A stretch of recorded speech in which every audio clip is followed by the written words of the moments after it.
Am I audible? Yes, ma'am. Audible, ma'am. Okay. Ma'am, shall I start, ma'am? Yeah, please. Okay. So, good morning, one and all. So, Professor Subhi Purwar, ma'am, eminent Allahabad, is with us. So, she is the eminent speaker for this session. So, let me give brief introduction about madam.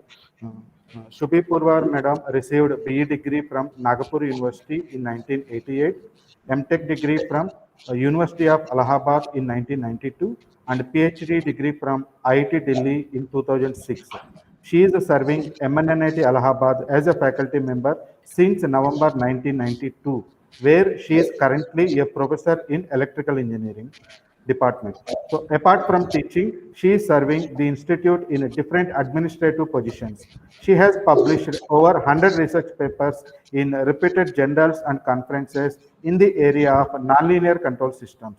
She has guided more than 10 PhD scholars and many MTech and many MTech and BTech students. So her research interest includes nonlinear control systems. So once again, I am welcoming you, ma'am, on behalf of Electrical Engineering Department, Rajikaya Engineering College, Sonbad. Thank you, ma'am. Please start your session. Thank you so much, Dr. Chiranjeevi. I would like to congratulate the organizers for the faculty development program on advanced control techniques, design and applications. And I'm also thankful to them for approaching me to deliver a lecture.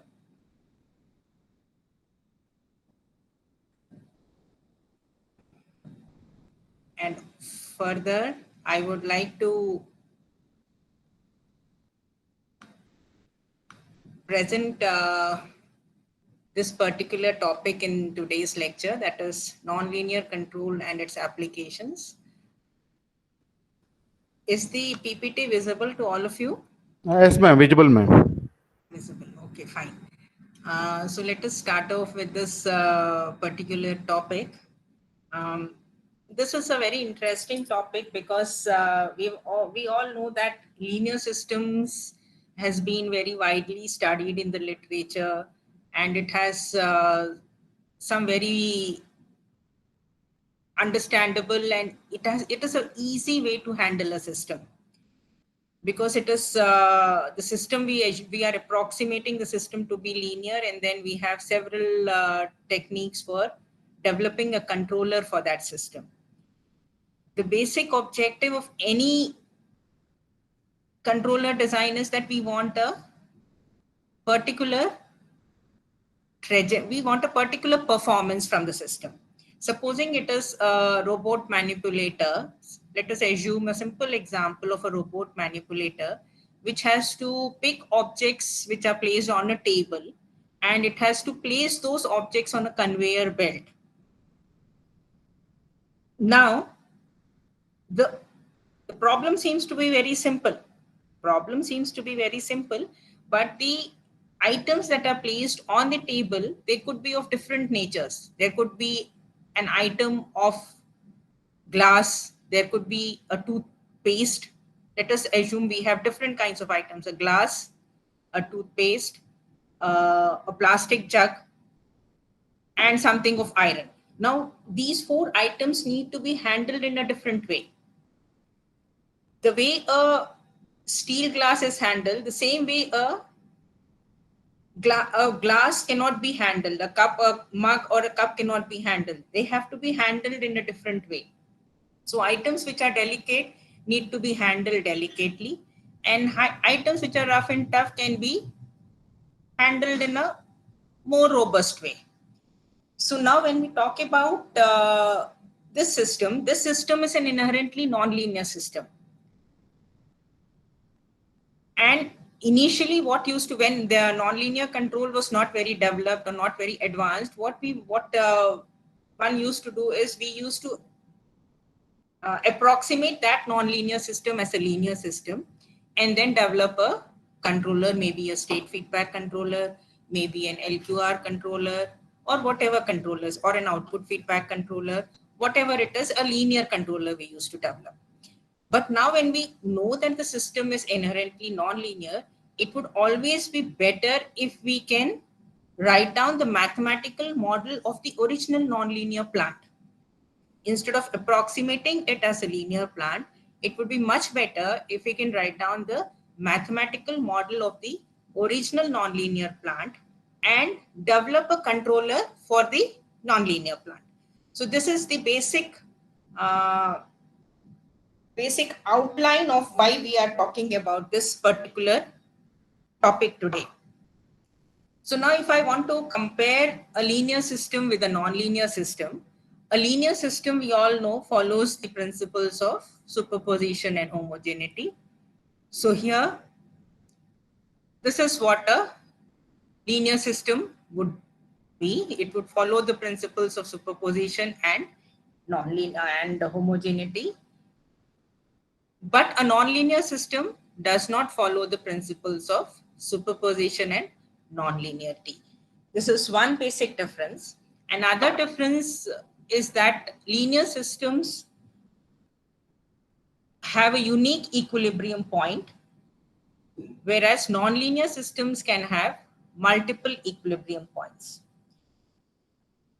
And the equilibrium point in the linear system, supposing we have a linear system given by x dot equal to ax, then the equilibrium point of that particular system will be stable if the eigenvalues of the matrix A are all negative.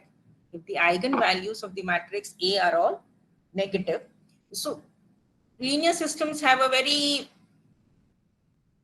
beautiful set of properties which are very easy to understand and things like that. But when we come to nonlinear systems, then nonlinear systems have a totally different set of properties. We'll be looking into that very soon.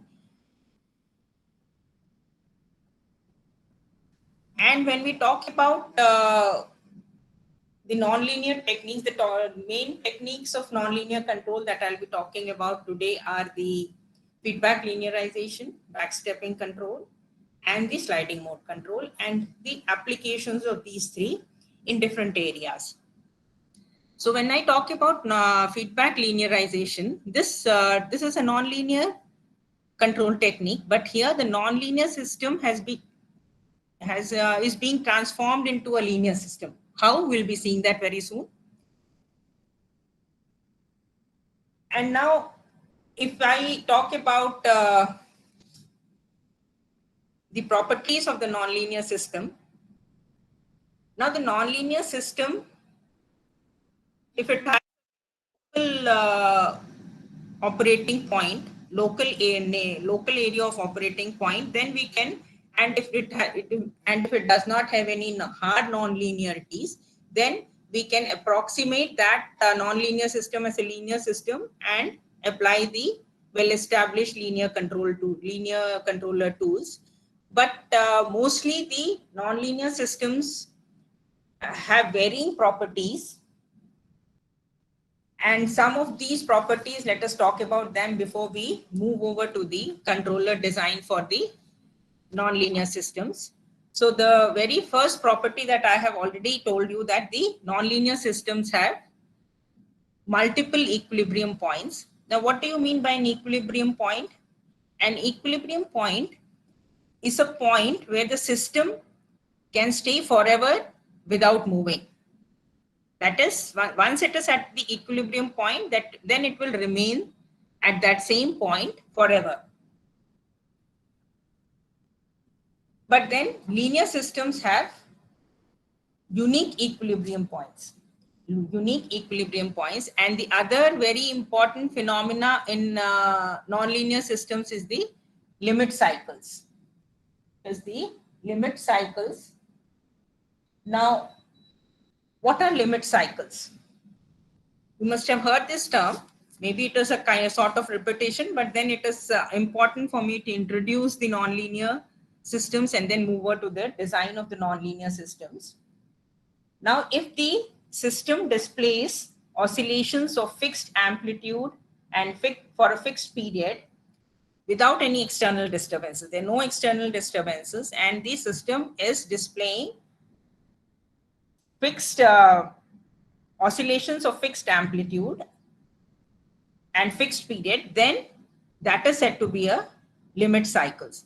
So limit cycles, sort of limit cycles exist even in the linear systems when we have a marginally stable system. When we have a marginally stable system, there we see that we have oscillations of fixed amplitude and fixed frequency. But then there is a difference in those limit cycles and the limit cycles exhibited by the nonlinear system. The limit cycles exhibited by linear system, by marginally linear systems, they will change once there is a slight change in the dynamics, then the marginally linear system will either become a stable system or an unstable system, and accordingly the oscillations will disappear. And accordingly the oscillations will disappear. Either the system exponentially decays to zero if it is a stable system, or it becomes, the output becomes unbounded if it is a unstable system. So in nonlinear systems, the limit cycles that we talk about, we say limit cycles exist only in nonlinear systems because these limit cycles are not easily affected by parameter changes. Whereas the response of a marginally stable system is easily affected by parameter changes.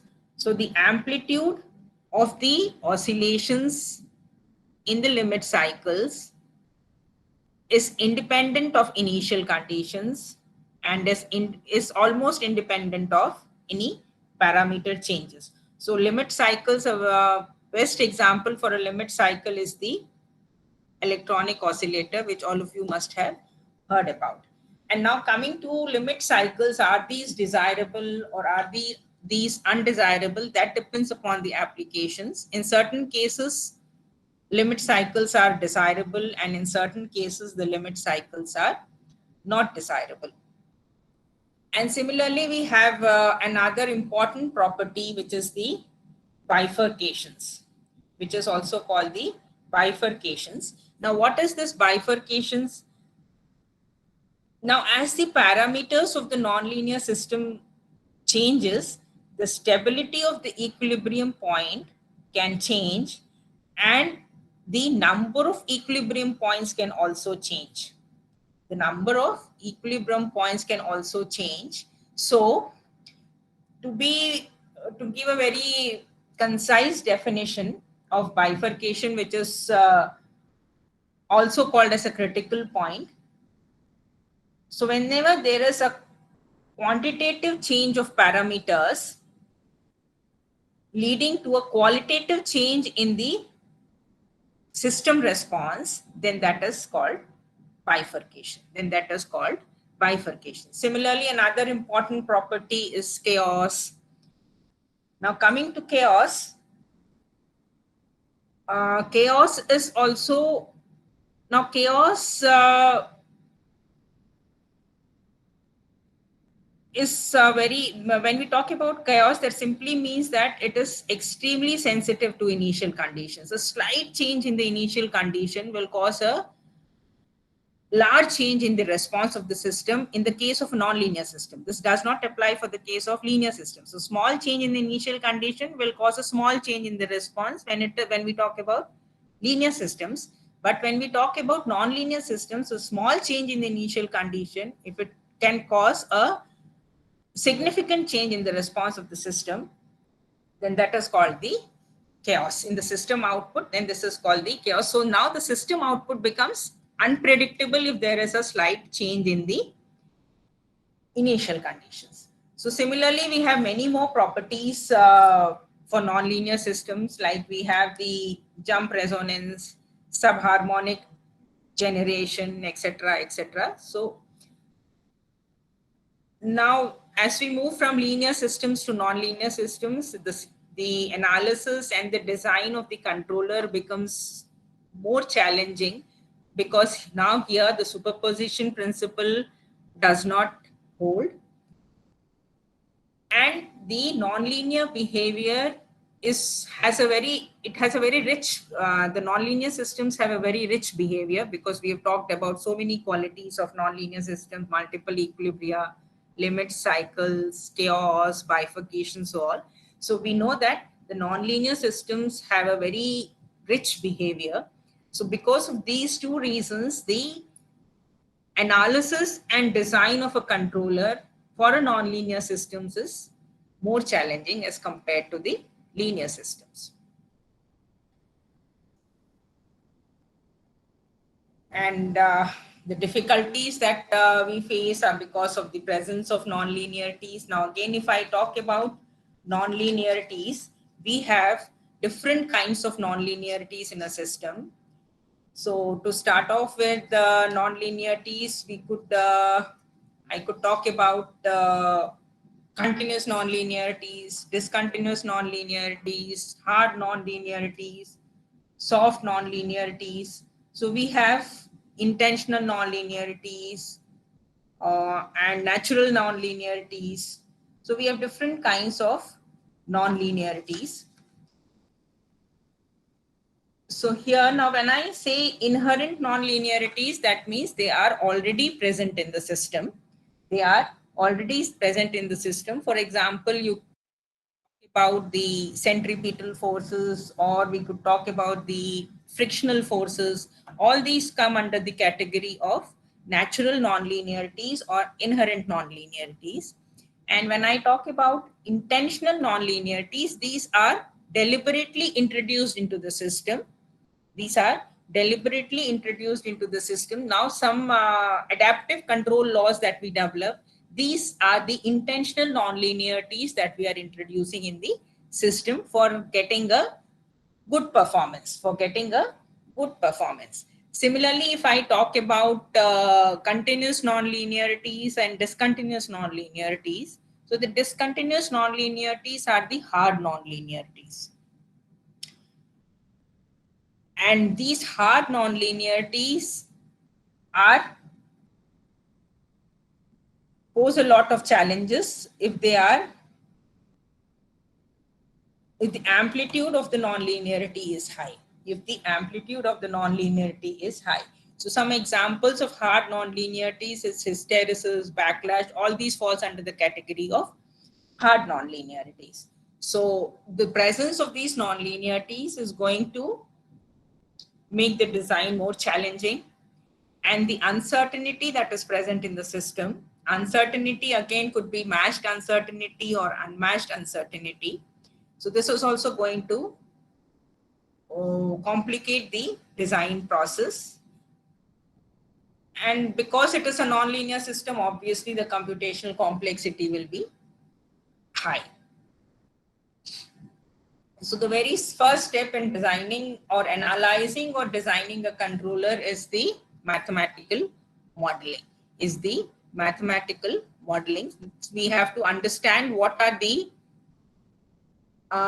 physical, the mathematical equations that are governing the system. So if it is a continuous time system, it will be governed by differential equations. And if it is a discrete time system, it will be governed by difference equations. So once we understand what is the interrelation between the system quantities with the system inputs, then we can formulate the mathematical model of the system. So the steps that are involved when I talk about the mathematical modeling is, you have to first formulate the problem. We have to understand what are the relation between the system inputs and the system parameters. And accordingly, we have to construct the differential equations or the difference equations depending on whether the system is in the continuous time domain or the discrete time domain.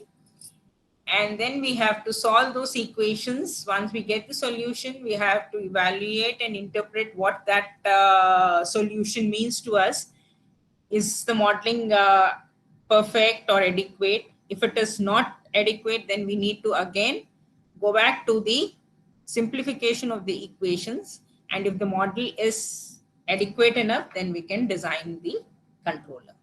Then we can go for the design of the controller.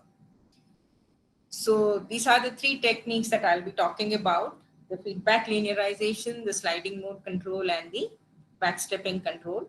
And when I'm talking about these three methods, I'm assuming that the system is either represented in the canonical form or in the strict feedback form.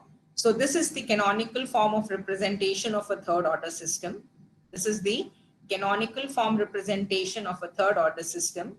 Here you can see that the x1 dot is given by x2, x2 dot is given by x3, and x3 dot is given by fx plus gx into u. So here this fx and gx, they are the non-linearities that are present in the system, and u is the input to the system. U is the input to the system, and here your output y is given by x1. In both the cases, the output y is, we are assuming that the output y is depending on the first state x1. So here you can see that the first differential equation has only x2 term coming. The second differential equation has only x3 term coming. And the third differential equation can have terms like x1, x1 squared, x2, any term, any kind of linear and non-linear terms can come in this third equation only. There is no non-linear term coming in the first two equations. So this can be easily generalized for an nth order system also. This can be easily generalized for an nth order system also. There we will see that till n minus 1, there are no non-linear terms coming, and only in the last equation we have the non-linear terms coming.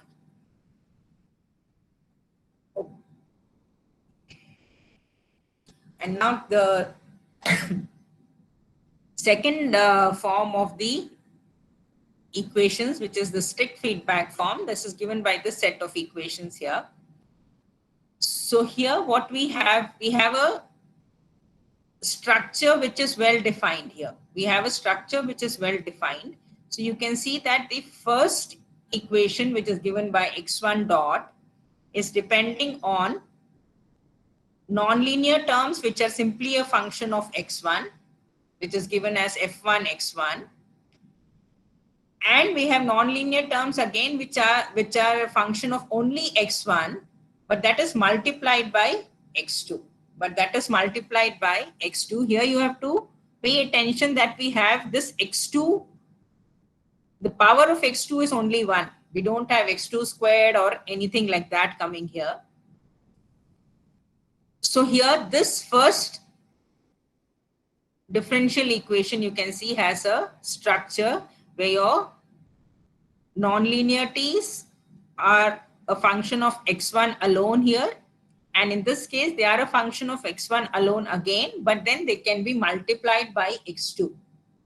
Similarly, the second equation, if you look at now, the second equation can have nonlinear or linear terms which are a function of both x1 and x2. It can have again nonlinear or linear terms which are a function of x1 and x2, and here it is multiplied by only x3. There is no x3 squared term coming here, on x3 squared or x3 cubed or any other term. It's just x3. Similarly, the last equation, u is appearing only in the last equation. U is appearing only in the last equation, and again here it has a defined structure where you have nonlinearities depending on all the three states. Again, nonlinearities depending on all the three states multiplied by u. So these are the two structures that we will be confining ourselves to. One is the canonical form of representation, and the other one is the backstepping form of representation. So if any of you have any queries, you can interrupt me in between also.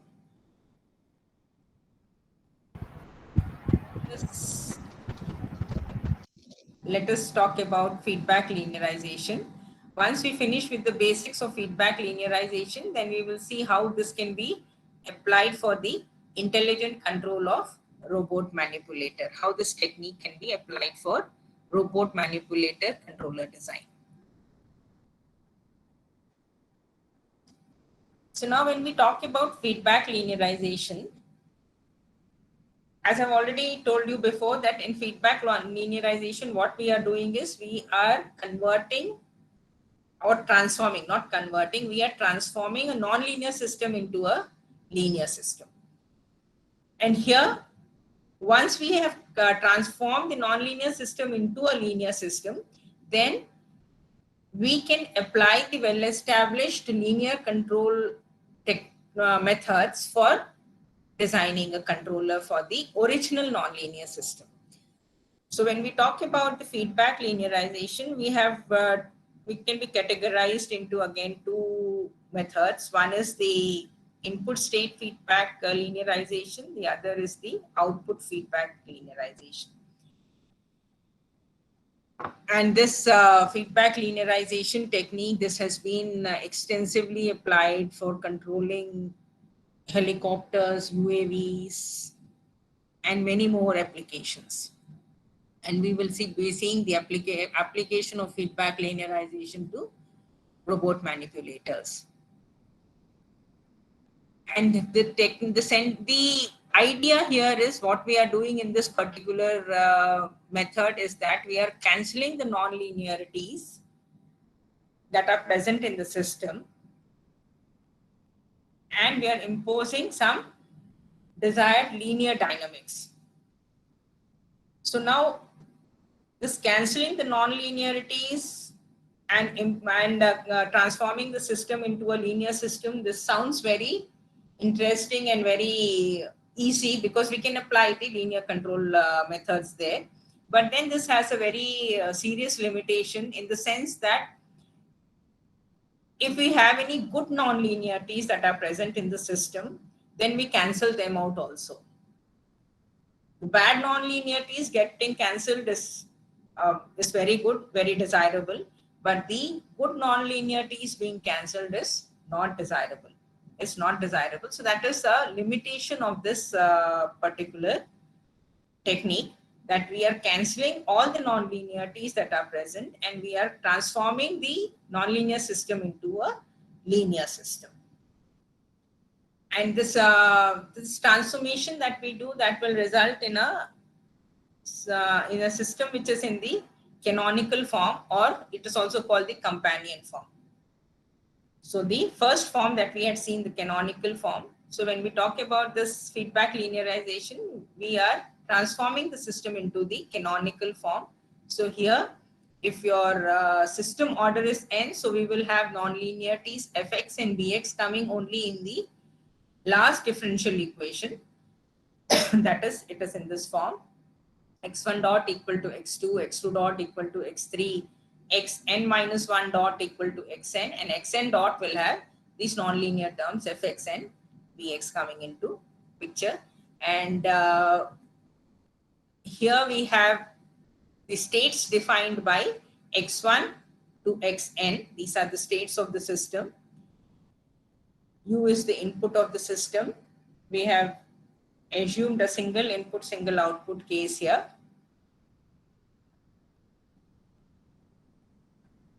Now, once we have this equation now, if you have it in this form, if you have the system in this form, then you can choose your U.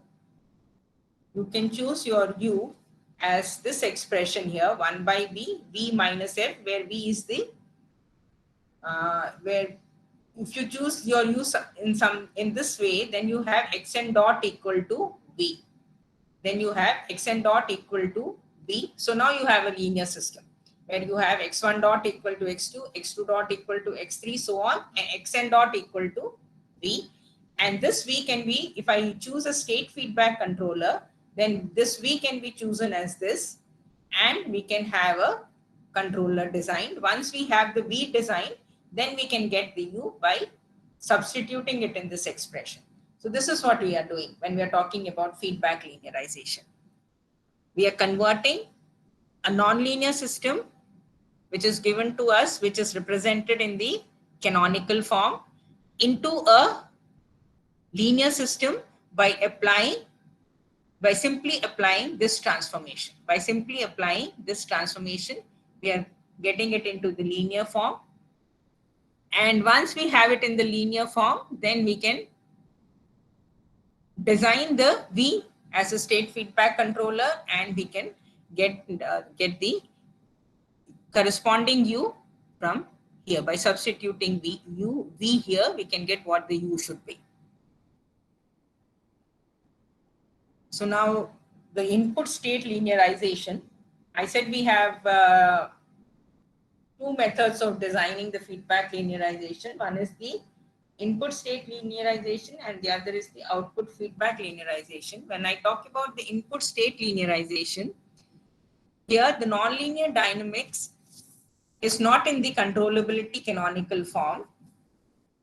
So here we need to do the algebraic transformations so that the system transformation can be designed such that the resulting system is in the linear form. So here, let us take a general one which is not in the controllability canonical form. We have it as x dot equal to f of xu. We'll be taking up an example also so that things become more clear. And when we talk about this particular method, involves two major steps. The first step is to find the state transformation and the input transformation so that the nonlinear system can be represented by a linear system. So now here we need to find the transformation Z, which is a function of the original state variables X, so that we have the system in this linear form Z dot equal to AZ plus BV. And then using the standard linear controller design methods, we can design what this V should be. And once we have designed this V, from this V, we can get this U by using this transformation, by using this input transformation. So let us take a simple example. This example has been taken from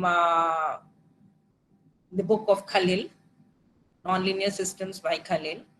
So here we have the system x1 dot given by this expression and x2 dot given by this expression. So we can see that this is not in the controllability canonical. We don't have this in the canonical form. And this is a nonlinear system because we have terms like x1, sine x1 and cos x1 and cos 2x1 coming. So this is a nonlinear system which is not in the canonical form. So now we need to choose the state transformation and the input transformation so that this set of equations x1 dot and x2 dot can be represented by a linear system which is given by Z dot equal to AZ plus BV. So we need to choose what my Z1 will be in terms of x1 and x2 and what my Z2 will be in terms of x1 and x2. So here, if I choose this particular transformation, which is Z1 is represented by x1 and Z2 is represented by AX2 plus sin x1. So now what happens if I make this particular choice? If I make this particular choice, my Z1 dot will be equal to x1 dot. My Z1 dot will be equal to x1 dot. And we know that x1 dot is nothing but this expression. So my Z1 dot will become minus 2Z1 plus Z2.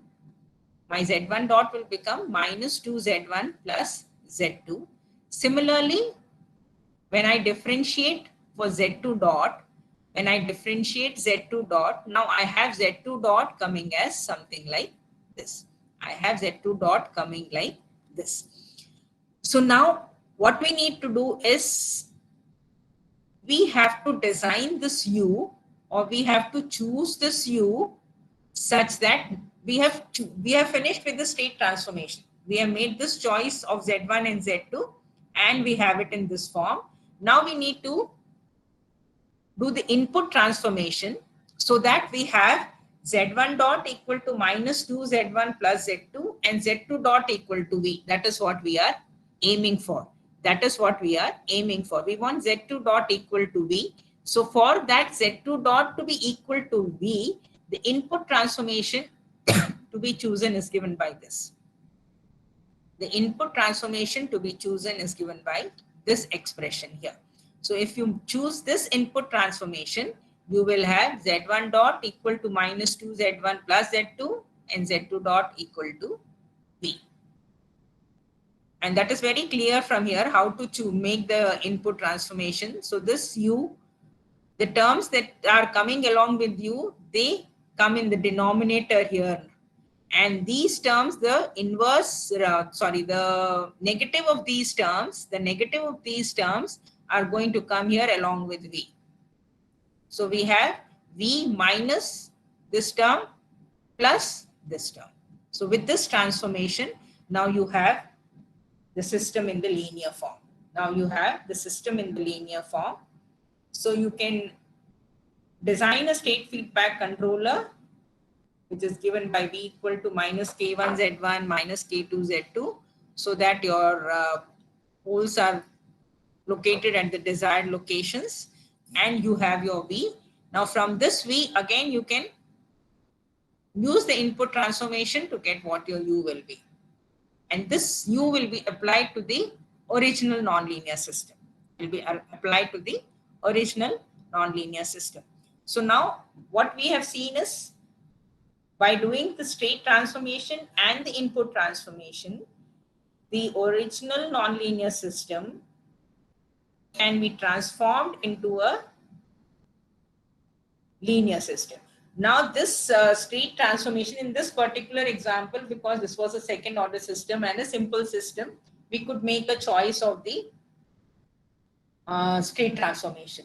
But if the system is a higher order one, then you cannot make a simple choice there. Then we have to depend upon some mathematical tools like the Lie algebra for making the state transformations,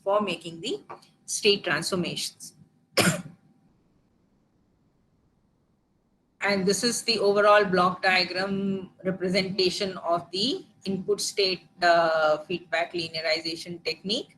This is the plant that we have, x dot equal to f of xu. And we are using a state transformation here. And an input transformation here. And by using this state transformation, we have a linear system. For that linear system, we are designing a state feedback controller. This is the state feedback controller block. Once we have the state feedback controller, then we can design the U, which is a function of x and b alone. And once you have the U, then you can give this as the control input to the system. And this is the complete block diagram, which consists of two loops. This is the inner loop. And this is the outer loop. And the second form of the state feedback linearization, that is the input-output linearization approach. So here, when we talk about this here, we are talking about the relative degree of the system. Now, what I mean by relative degree is you have to go on differentiating the output until the control input U appears. Supposing you're differentiating the output once and the control input U appears, then you say that the system has a relative degree of 1. And similarly, if you have to differentiate the system output twice for the U to appear, then you will say that the system has a relative degree of 2 and so on. So now this is a simple system, third order system that we have. Now for the input-output linearization, we need to find a relation between the input and output. And to find that relation between the input and output, we try to find what the relative degree of the system is. So one this is my output. So if I differentiate the output once, my y dot will be x1 dot, and x1 dot is this expression. So my u is not appearing. So my u is not appearing. But if I differentiate the output twice, then I will have y equal to x1 double dot, and when you see the x1 double dot, you will see that it will have terms like x3 dot coming also into picture, and that's why your u will appear. So in this particular case, the system will have a relative degree of 2. So in this particular case, the system will have a relative degree of 2. And see here, the first derivative of y is written down, there is no u appearing, and the second derivative of y is written down, and you have the u coming into picture. This f1 will cover all the other derivatives. Oh, sorry, all the other function of the state variables x1 and x2 and x3, whatever coming into picture. So once we have a relation between the output and the input, so in this particular case, we have a relation between the output and the input. So from here, we can design a controller U such that we have y double dot equal to v. What we are aiming here is we want the linear system again. So now here we have y double dot. We can make some transformation so that we have y double dot equal to v. So if you apply this transformation, you will have y dot equal to v. So now you have a linear system. So you can design a controller based on any linear control technique, and you can apply it to the original nonlinear system. Once you've designed V, then you find what your U is from this expression.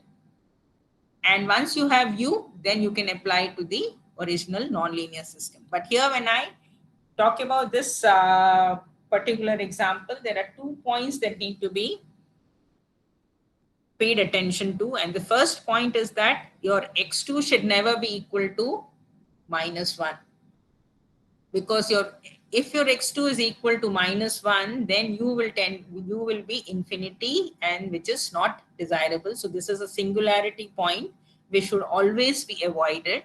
This is one constraint. The other one is the original nonlinear system that we had. This was a third order system, and we have transformed it into a second order linear system. So there's one state variable which is becoming unobservable. So we have to check whether that unobservable state is stable or not. That is the other constraint. So we won't be going into the details of all that, but then I'm just introducing you to the topic of feedback linearization and the advantages and limitations both of this particular technique.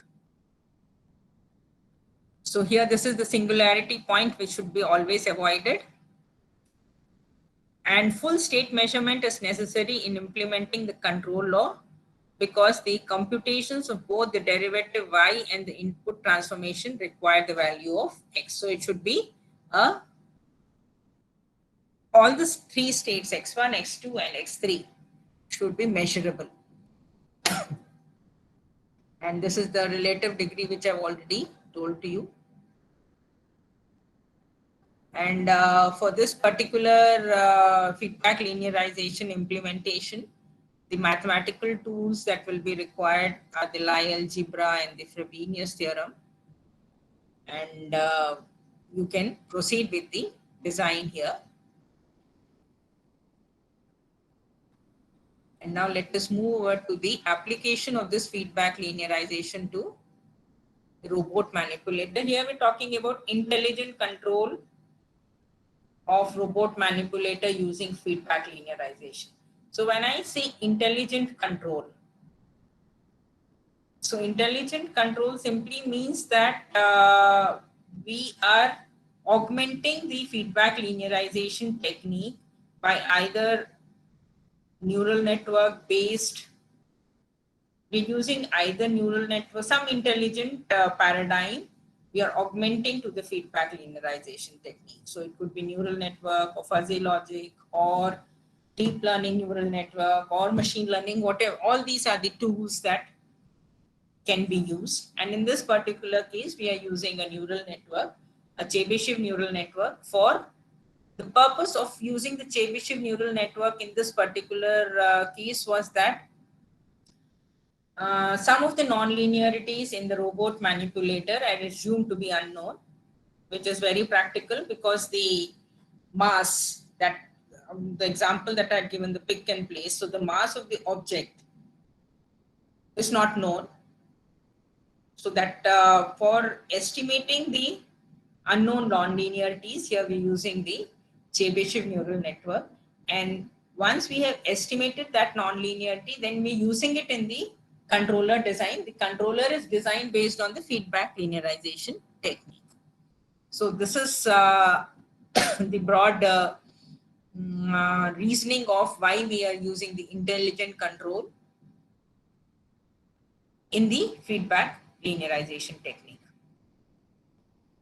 So the more commonly used paradigm, these are not the only paradigms, these are the commonly used paradigms of intelligent control are the neural networks and fuzzy logic systems.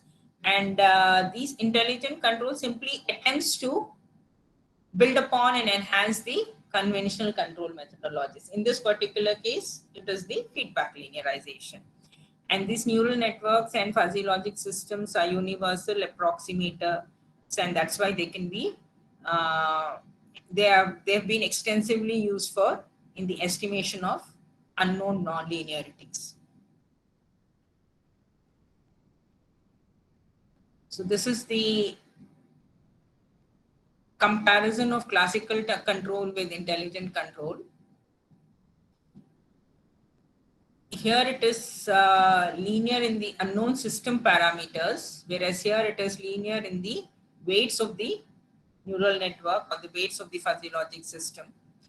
And in this particular case, the regression matrix fx needs to be recomputed for again and again if the fx is different.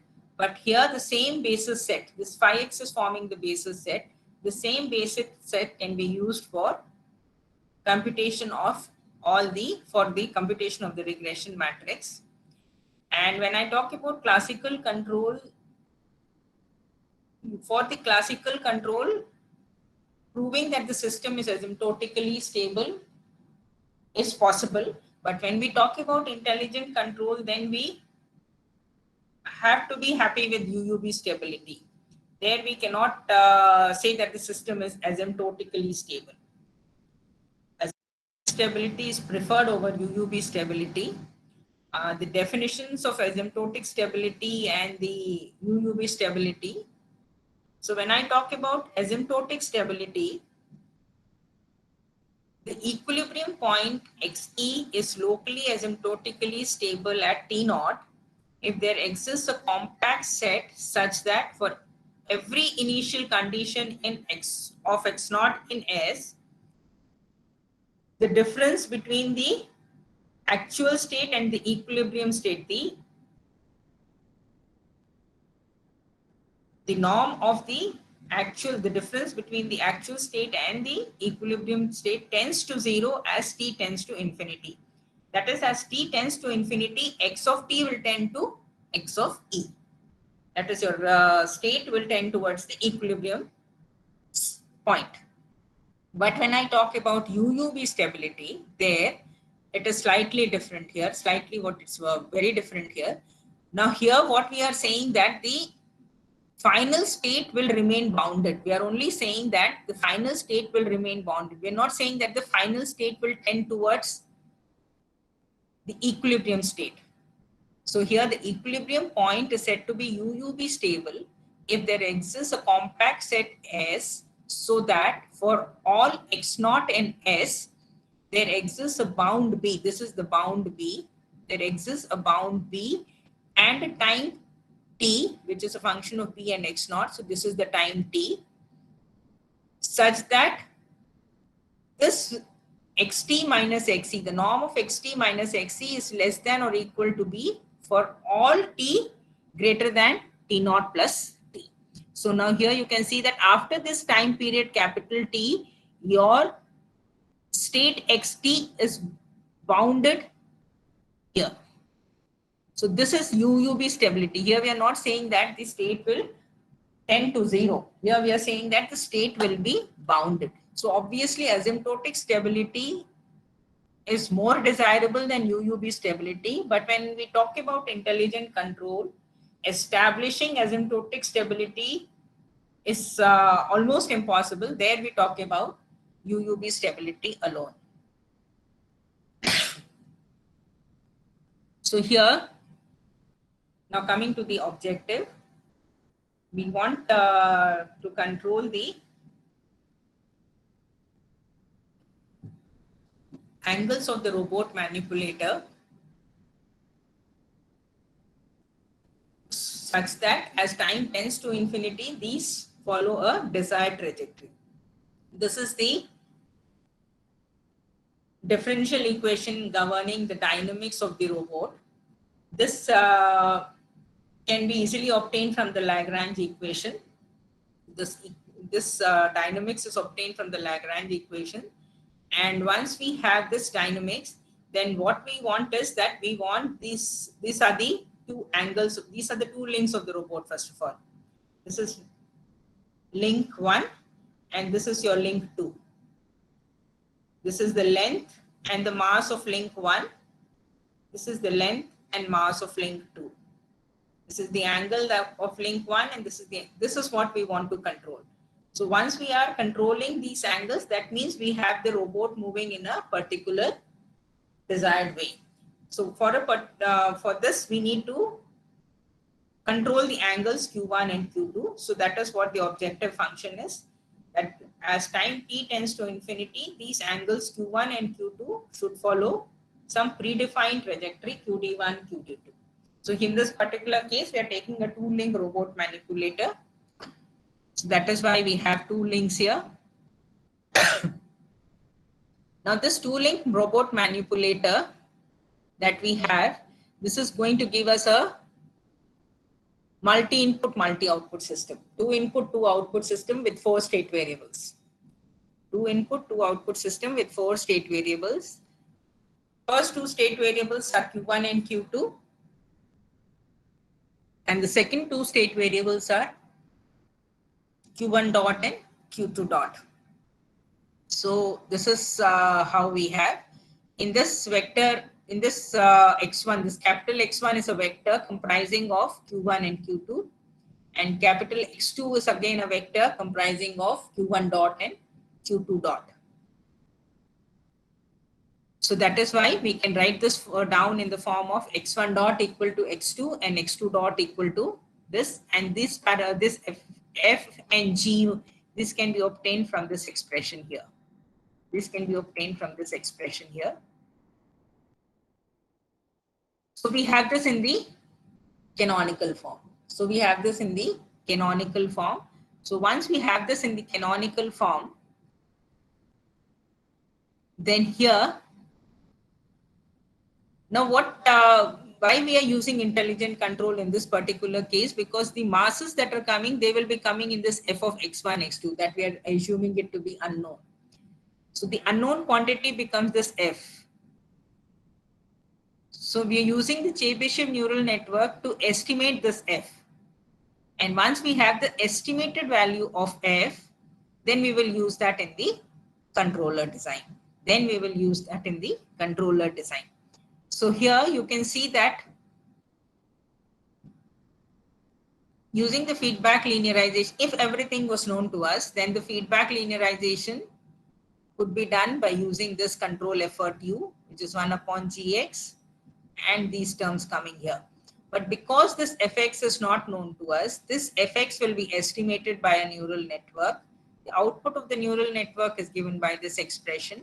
This w is the weights of the neural network, and this phi x is the regression matrix, which depends upon what are the inputs that you're giving to the neural network. And this is how we are, this is the online training that we are doing. We don't have any offline training here. We are training the neural network online. And this is the updation law for the weights of the neural network. And using this updation law, we will be updating the weights, weights of the neural network. And these are the basic steps that we have employed here for solving the problem of robot manipulator. And this UR is some robustifying control effort that we have included in the system so that this controller design becomes robust. So this is the UR that we have introduced here. And now when I talk about the Chebyshev neural network, in this particular case, we have 2 inputs and a single output. This can be easily extended for multiple inputs and multiple outputs also. So these 2 inputs, this FE is the functional expansion block. FE is the functional expansion block, and using this functional expansion block, I will be getting, depending upon what the order of the Chebyshev neural network that I want to use, I will expand this input into in this functional expansion block. And this expansion of input is done in this way. So here T1 X1 and T1 X2, these are chosen as X. So in this case it is X1 and in this case it is X2. T1 X1 is X1 and T1 X2 is X2. And T2 X1 is calculated using this expression. So when I use this expression, I get T2 X1 as 2x squared minus 1. Similarly, T2 X2 as 2x2 squared minus 1. So this is how I can go on increasing the order. And from 2 input, I can increase the order to whatever order I want, depending upon how much, what will be the computational complexity and the accuracy and the performance. All these things are taken into consideration when we want to do this expansion. And if this is expanded to say 9 terms, then I will have 9 weights coming into picture for this particular output to be calculated. So when I apply this neural network, then these are the graphs that I obtain for the intelligent control of using feedback linearization. This blue is the desired trajectory. For the first case, that is, we have 2 outputs here, Q1 and Q2. Q1 and Q2, 2 outputs. So the solid lines are the desired trajectories and the actual lines are the dashed ones. You can see that after some time, both the solid and dash are almost overlapping each other and we have got a very good response. When I say we have got a good response, the feedback linearization technique has given us a good response, and the estimation of the non-linearities by the neural network is also good. Only then, when both the things, that the feedback linearization is working properly because the non-linearities are being estimated accurately. And these are the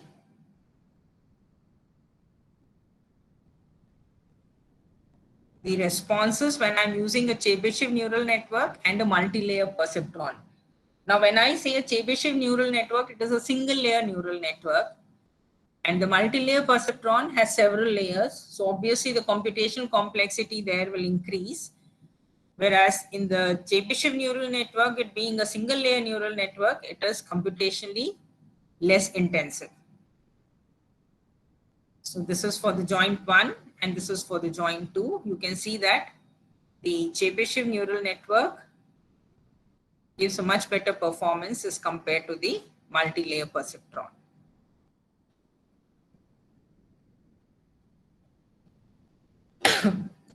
Now in this particular case, for conclusions, we can see that this particular method can be applied to single input, single output, multiple input, multiple outputs also very easily. But the main drawback here is the system should be we should be able to transform the system into the canonical form. In this particular case, the system already existed in the canonical form. If the system is not in the canonical form, then we should be able to transform it to the canonical form for this particular method to be applied. For this particular method to be applied. So this is not the only method. Even in the feedback linearization, we can go for the output feedback linearization also. But in this particular, for this particular presentation that I have given, these are the limitations. One is that it should be in the canonical form. The other is that all the states must be measurable. All the states must be measurable.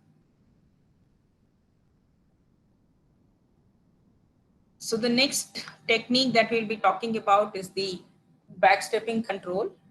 I think I'll be able to cover only backstepping. I won't be able to cover the sliding mode. We are running short of time. Now, when I talk about the backstepping control, the backstepping control can be applied to systems which are both in the canonical form as well as in the strict feedback form.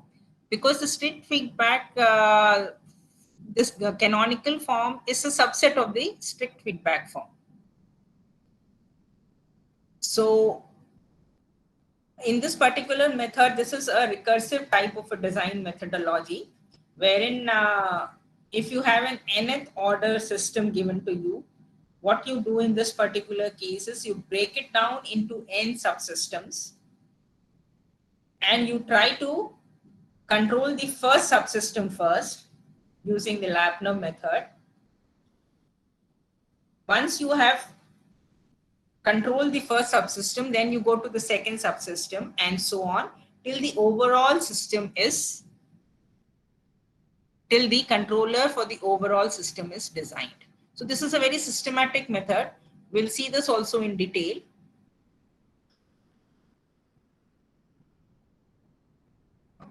Let us directly, and the main advantage here is the good non-linearities can be retained. In the feedback linearization, we saw that all non-linearities there are cancelled, whether they are good or bad. But here what we can do is we can retain the good non-linearities and we can cancel out the bad non-linearities. That is a very big advantage of the backstepping control. And these are some graphical representation of the number of papers on this title of backstepping. Okay, here we take a second order system. This is in the strict feedback form. Now here you can see that if your F1 and F2 do not exist and your G1, if your F1 does not exist and your G1 is equal to 1, then you will have it in the form x1 dot equal to x2, x2 dot equal to this, which is in the canonical form. So canonical form is a subset of the strict feedback form, right?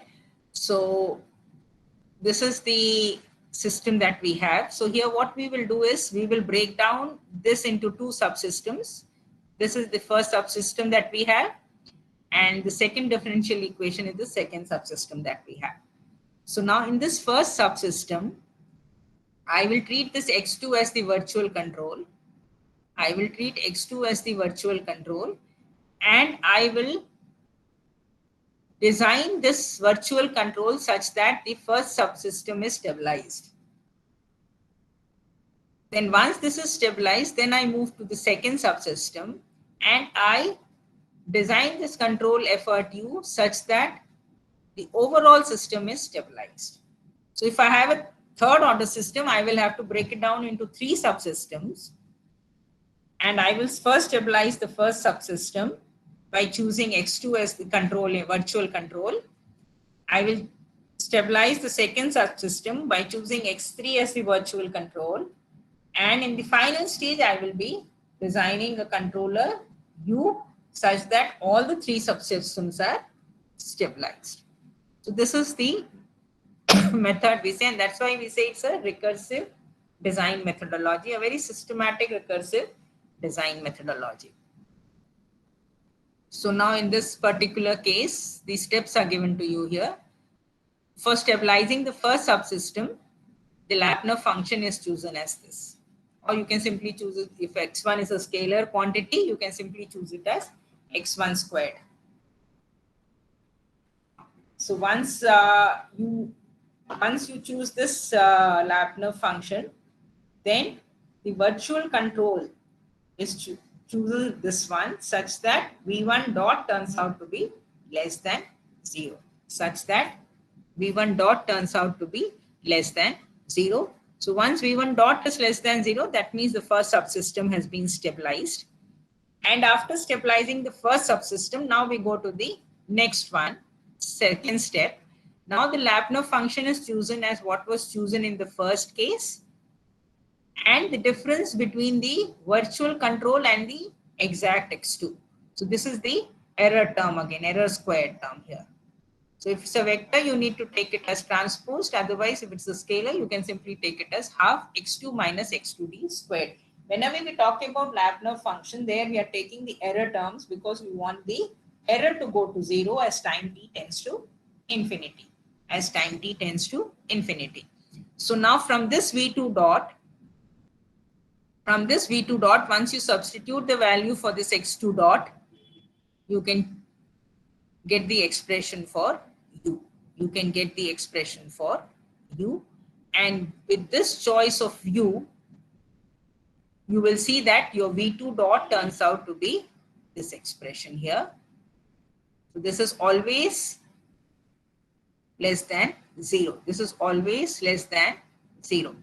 Here k1 and k2 are always greater than 0. They are the design parameters.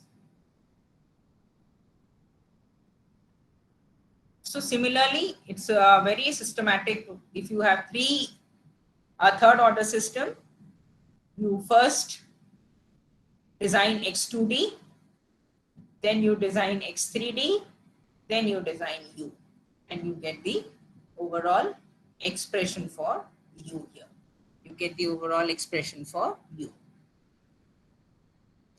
And now we are applying this particular case to the quadrotor problem. We are applying this particular case to the quadrotor problem.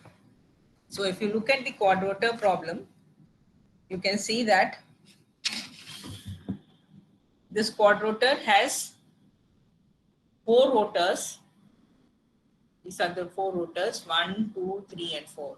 These are the 4 rotors that the quadrotor has, and they are installed at the corners of a cross-symmetrical structure.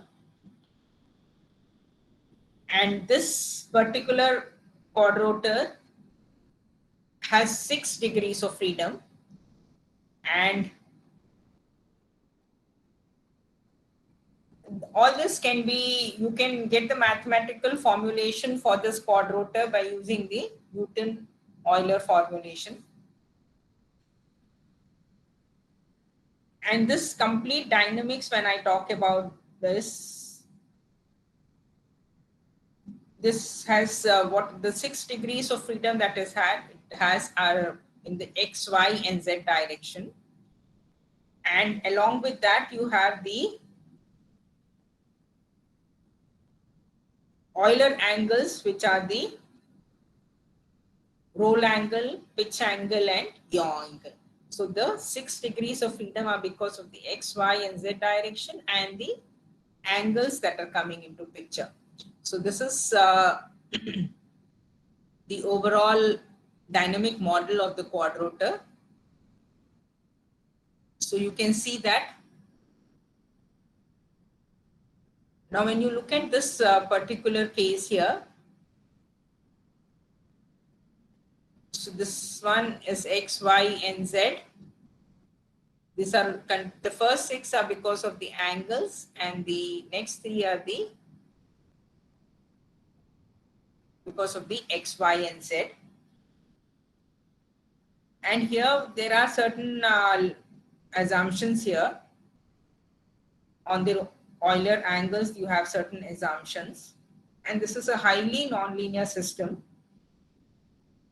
A highly nonlinear system with a lot of coupling in present in the system.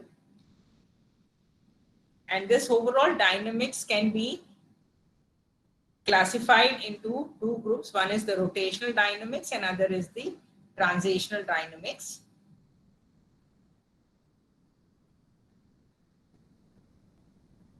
And for this particular case, we have applied the backstepping control.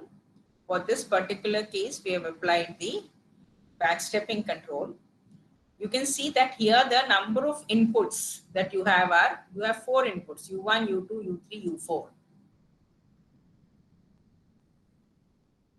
Right? And the number of outputs is not equal to the number of inputs. You have 6 outputs and 4 inputs, so it's an under-actuated system. So it's an under-actuated system, and designing a controller for an under-actuated system is a little more challenging as compared to a actuated system. So here, what we are doing is we are first trying to design the roll controller. So here the states X1, X2. Here if you see X1 and X2, these are the, X1 is roll and X2 is the derivative of the roll. So we have these two expressions coming here. And depending on this Lyapunov function, we are designing the roll, and the roll turns that we have here turns out to be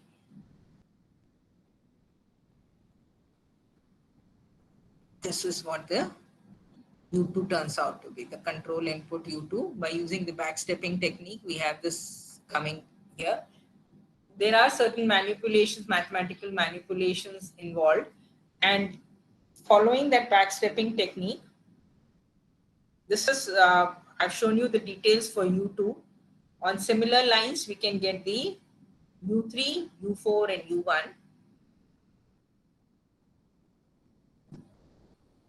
And these are the parameters that were assumed for the quadrotor, and the desired trajectory is taken as this, and the desired yaw angle is taken as pi by 6, and these are the initial conditions, and this is the 3D plot of the trajectory. The desired is given by the red and the actual is given by blue, and you can see that they are overlapping each other. And in the X, Y, and Z directions, the desired trajectories were taken as t, 2t, and 1 plus sine t by 4. So this is t, 2t, and the third one is that. So this, you can see that the actual and the desired, they're almost overlapping each other. And these are the errors in the X, Y, and Z directions. And these are the plots of the angles. And here we had taken this angle, the desired, as pi by 6. The others were both 0. And these are the control efforts, U1 to U4. This work was done by one of my MTech students. He's presently doing his PhD from IIT Delhi. And he had done a very good job here on this, on the quadrotor.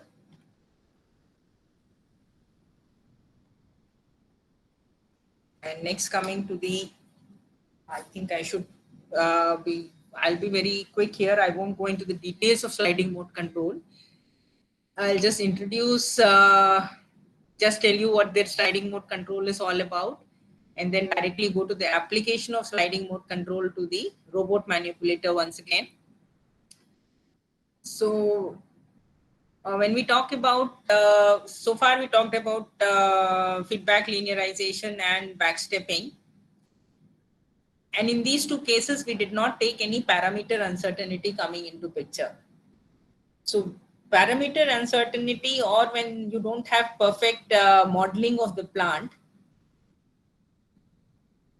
then these techniques have a little bit of problem. Then you need to go for robust control technology, the methods when we have some modeling uncertainties or parameter uncertainties existing in the system.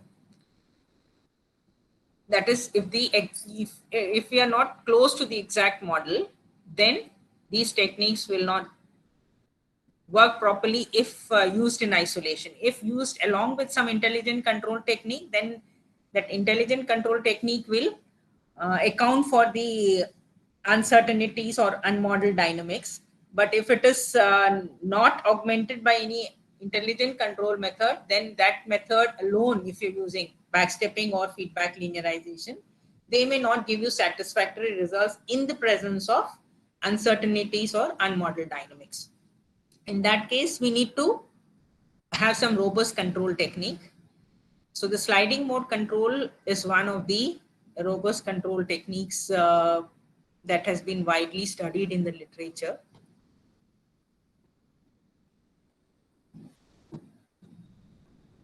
So here the sliding mode control has a very big advantage that it can easily account for all the unknown dynamics, unknown disturbances, modeling errors, whatever is there, that can be easily taken care of when we are talking about the sliding mode control.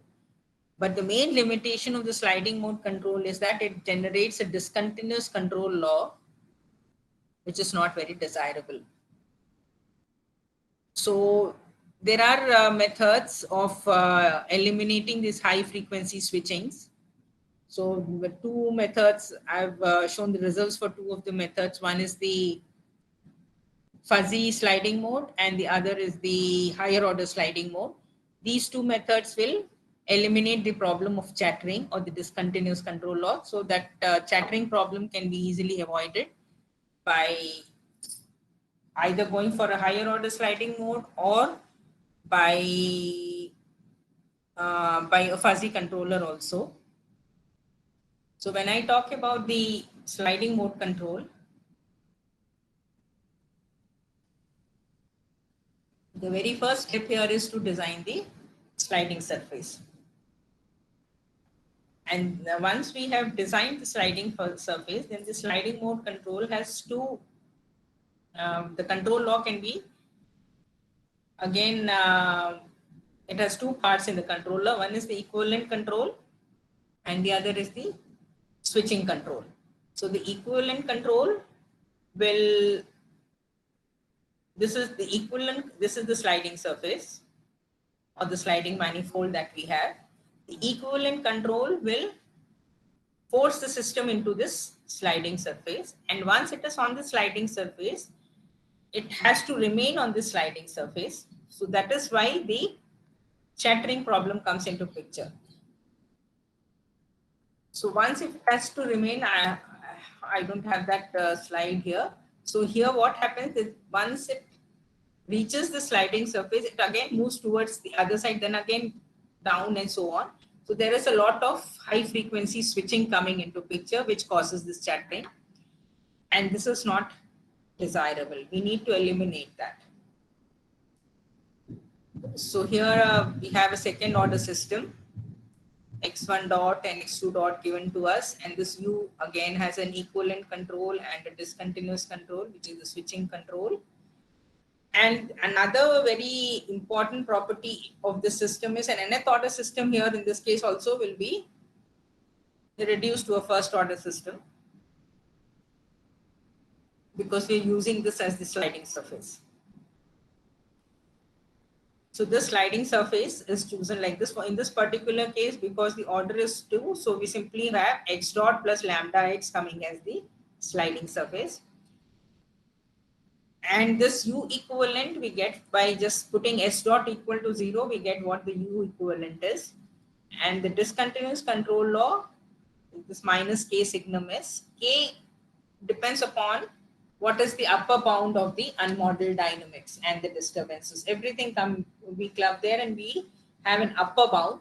Depending on the upper bound, we choose this value of K in the switching control law.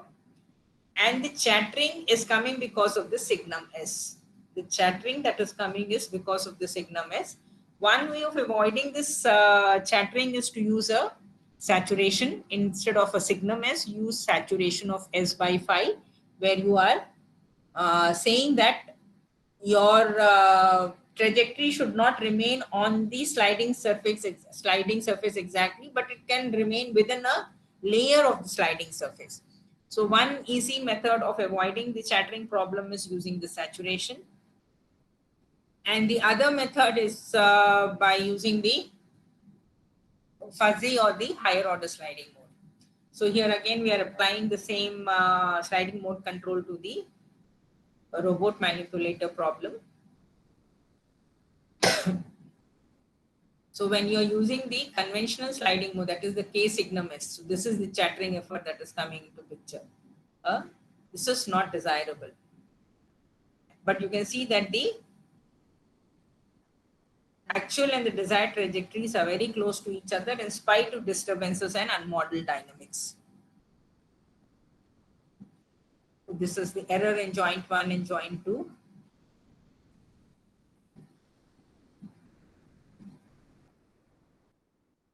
And when I talk about the fuzzy sliding mode controller, what we are doing here is the K signum S part, we want to replace that. So that K signum S part is replaced by the simple K. That K signum S is replaced by K, and that K we are getting from this fuzzy controller. We are getting from this fuzzy controller. This is the Wang's model of fuzzy controller that I've used. You have different kinds of fuzzy controllers. You have the Mamdani type, you have the TSK type, you have the Wang's type, Mendel Wang's type. This is the Mendel Wang's type of the fuzzy controller that we have used here. And coming to the higher order sliding mode control, when I talk about higher order sliding mode control, what it does, the discontinuous control that is acting on the higher order time derivatives of the slide. That is, all the discontinuities are transferred to u dot. Instead of u, all the discontinuities are now in u dot, not in u. So your u turns out to be a continuous control signal. So your u turns out to be a continuous control signal, and the order of the sliding mode is again dependent on the relative degree of the system. The order of the sliding mode is dependent on the relative degree of the system. So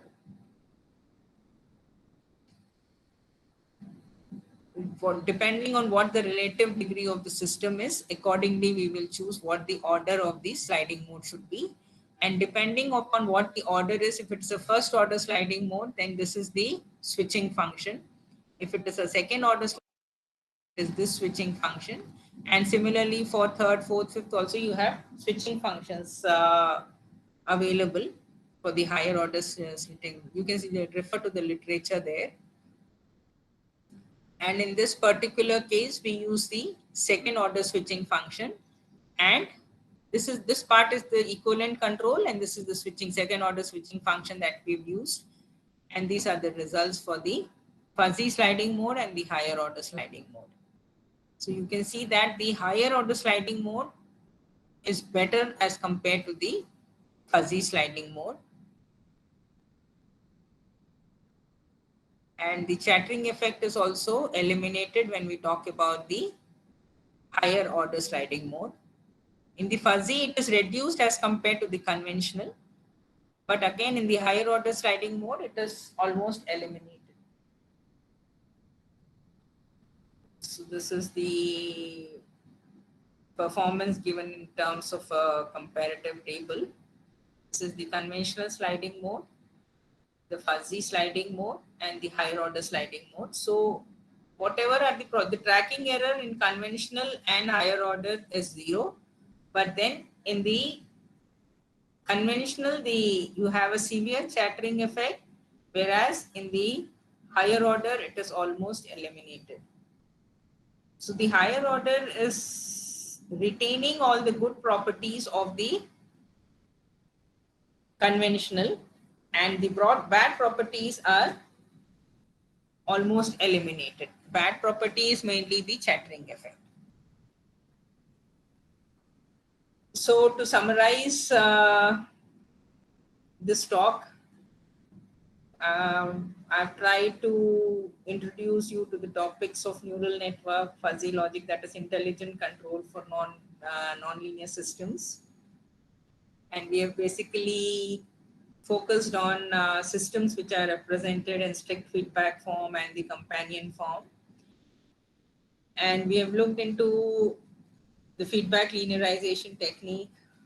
Very, I've just touched upon, I wouldn't say we have talked in detail, I've just touched upon the techniques of feedback linearization, backstepping and sliding mode.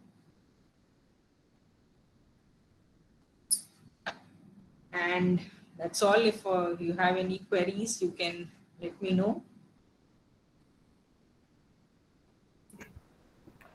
So, participants, any queries?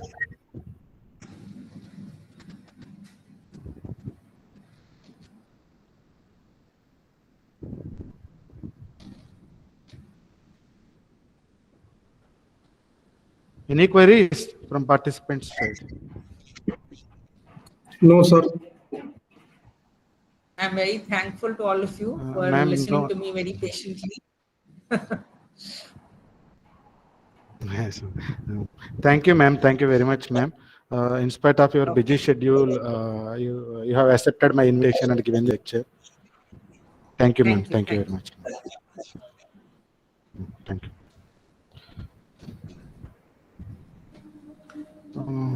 Dear participants, next session will start at 3 p.m. So please try to join at least 5 minutes before the starting of the session. Thank you.